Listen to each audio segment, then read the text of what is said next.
open from your EVS course book, page number 20, that the activity part is uses of rooms. USES, uses of rooms, ROOMS, rooms. Write classwork CW and date 07/04/2021.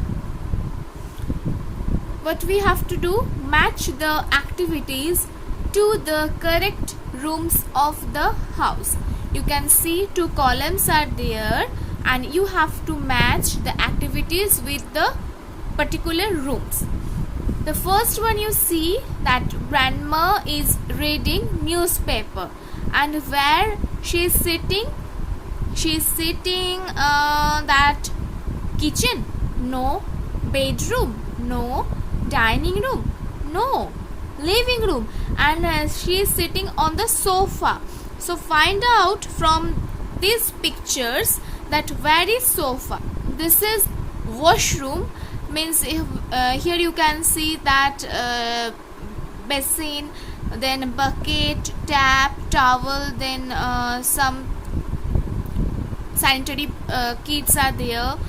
Next, this is kitchen because chimneys, gas stoves, utensils, so many things are there. Microwave.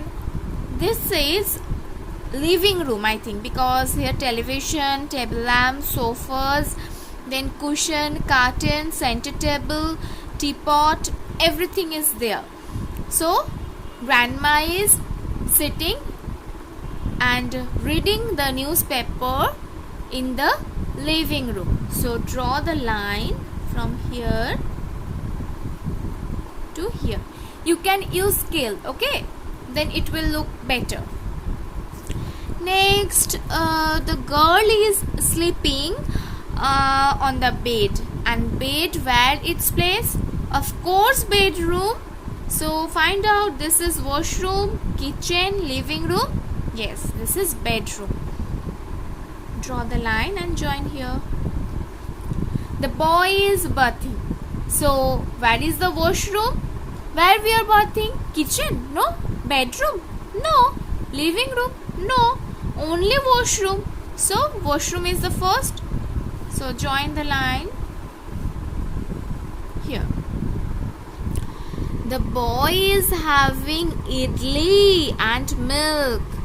And when we are having some food, where we have to stay? Where we have to sit? We have to sit in our dining room. Okay, so where is the dining room? Dining place is there. It's already occupied. Living room occupied. Bedroom occupied. Only left that kitchen, and this is dining room, because dining table, chairs, and here foods, everything is there. So join the lines. And a cook is making some food, and where we are making our food? In the kitchen, and only the kitchen is left. So join the line here. Understood?